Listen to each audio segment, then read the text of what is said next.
MotoGP Mania, selamat datang di channel Data Balap News, yang akan mengabarkan berita paling lengkap, serta paling panas, seputar MotoGP.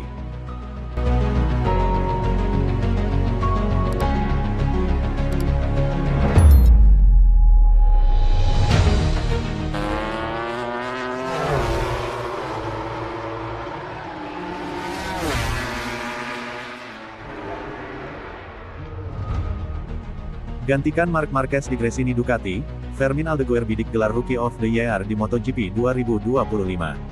Pembalap Spanyol yang gantikan Marc Marquez di Gresini Ducati, Fermin Aldeguer, beberkan targetnya di MotoGP 2025. Dia membidik gelar pendatang baru terbaik atau Rookie of the Year di MotoGP 2025. Aldeguer mengaku sudah menganalisis lawan-lawannya untuk mendapatkan gelar itu. Dia tentu siap tampil optimal dan kerja keras musim ini. Fermin Aldeguer merupakan salah satu dari 3 rookie di MotoGP 2025. Dua pembalap lainnya adalah Ai Ogura, Trackhouse Aprilia, dan Songkiat Chantra, LCR Honda. Ketiganya berkesempatan mendapat gelar Rookie of the Year pada akhir musim 2025. Aldeguer menegaskan, gelar itu merupakan target prioritasnya musim ini. Tujuan saya adalah menjadi Rookie of the Year tahun ini, itu sudah pasti, kata Aldeguer dilansir dari Crash, Kamis tanggal 20 Februari tahun 2025. Fermin Aldeguer sudah menganalisis kekuatan lawan-lawannya yang tampil di tes pramusim MotoGP 2025. Menurutnya, Ai Ogura dan Songkiat Chantra mempunyai kelebihan tersendiri.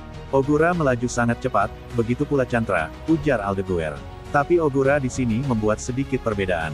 Saya tidak tahu. Saya bekerja untuk diri saya sendiri, bukan untuk pembalap lainnya, dan kita akan lihat apakah selama musim ini kami lebih kuat atau tidak. Tetapi, untuk saat ini, saya tidak fokus pada hal ini, tambahnya.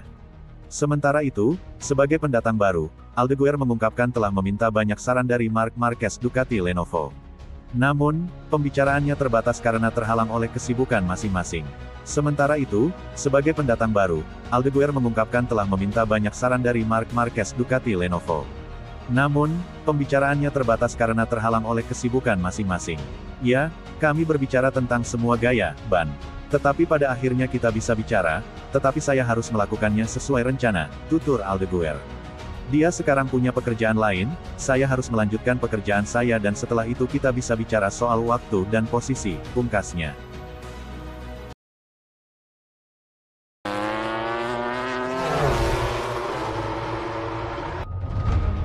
Kini kerja bareng, Davide Tardozzi tetap kritik gaya balap Marc Marquez yang agresif. Manajer Ducati Lenovo Team, Davide Tardozzi, belum mengubah opini dan kritikannya kepada Marc Marquez meski kini rider Spanyol itu bernaung di timnya. Tardozzi masih beranggapan Marquez merupakan pembalap agresif dan perlu diwaspadai di MotoGP 2025. Tardozzi dan Marquez dikenal berteman baik sejak lama. Namun, Tardozzi juga tak pernah segan melempar kritik kepada Marquez setiap kali sang 8 kali juara dunia berulah di lintasan, apalagi jika gaya balap dan manuver agresifnya berdampak kepada para pembalapnya sendiri. Kepada Motosan.es pada Senin, tanggal 3 Februari tahun 2025, Tardozzi secara belak-belakan mengaku belum juga mengubah pikirannya soal gaya balap Marquez. Namun, ia juga tak merasa ada masalah bersikap terbuka dengan Marquez, karena rider 32 tahun itu juga selalu menerima kritikan. Saya tak mengubah opini saya soal Marc. Ketika mengatakan sesuatu, saya sungguh-sungguh. Saya juga tak punya masalah membicarakan semua itu dengan Marc. Saya mengenalnya dan ia mengenal saya. Terkadang, Anda bisa berubah pikiran, dan terkadang juga tidak, ujar Tardozzi. Tardozzi menyatakan bahwa ia kerap berdiskusi dengan Marquez setiap kali melemparkan kritik. Di lain sisi, Tardozzi juga sangat memaklumi bahwa pembalap memang kerap harus bertindak nekat demi mendapatkan hasil terbaik di lintasan. Ketika saya mengkritik Marc atas beberapa perilakunya, dia bertindak adil. Dia juga memberikan sudut pandangnya dan saya mendengarkannya. Ia percaya bahwa ia sering mengambil risiko untuk meraih target-targetnya. Yang penting adalah saling bicara dan mendengarkan, ungkapnya. Meski begitu, Tardozzi juga menyatakan bahwa dirinya akan tetap memantau cara kerja Marquez musim ini. Walau akan mendukung Marquez meraih hasil sebaik mungkin, Tardozzi dan Ducati juga merasa harus menjaga Marquez agar tidak sampai kelewat batas dalam mengambil risiko.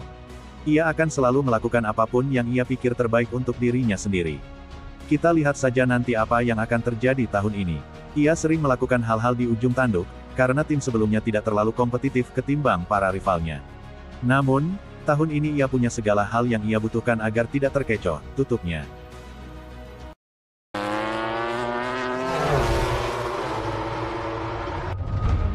Ngaku Akamsi Buriram, Songkiat Chantra siap menggila di MotoGP Thailand 2025. Chantra tentu sudah tidak asing dengan sirkuit internasional Buriram di Buriram, Thailand, yang merupakan kampung halamannya. Pembalap tim LCR Honda itu berpotensi menggila di MotoGP Thailand 2025. Chantra memang pembalap asal Thailand, jadi, ia sudah terbiasa dengan karakteristik yang dimiliki sirkuit Buriram.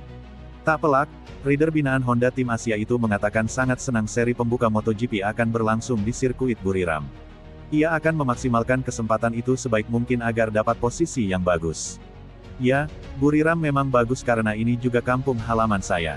Saya juga sering ke sini, dan sampai sekarang masih seperti ini, kata Chantra, dilansir dari Motosan, Jumat tanggal 21 Februari tahun 2025. Pembalap berusia 26 tahun itu terus matangkan persiapan untuk MotoGP 2025. Hal tersebut dengan menambah porsi latihan ekstra melihat sisa waktu yang ada. Setelah balapan, saya akan kembali ke rumah saya di Pattaya. Saya akan melakukan beberapa latihan, kata Chantra.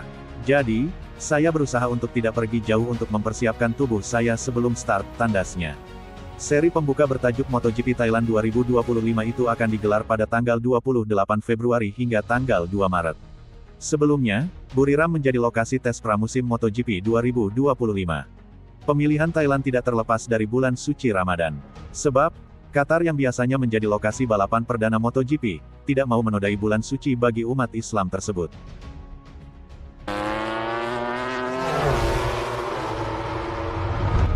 Yamaha mengarahkan pandangannya ke KTM dan Aprilia.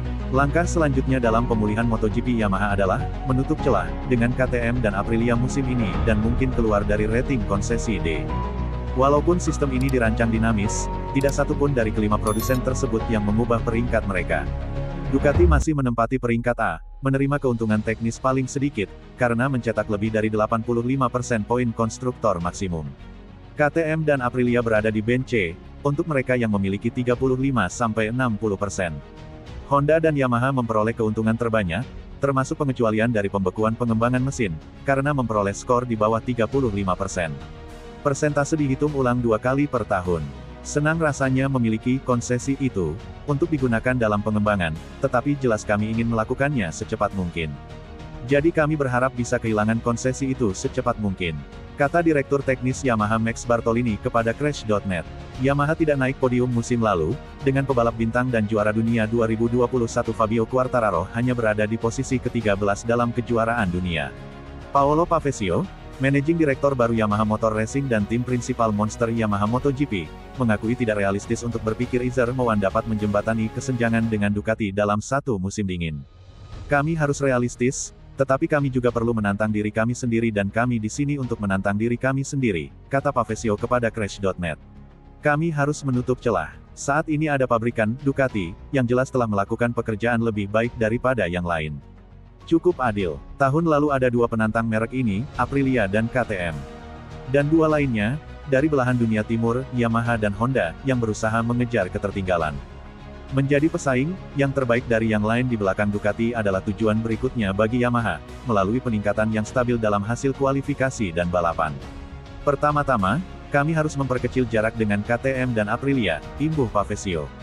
Karena jika Anda ingin mengejar pemimpin klasemen Ducati, Anda harus merebut kembali posisi selangkah demi selangkah.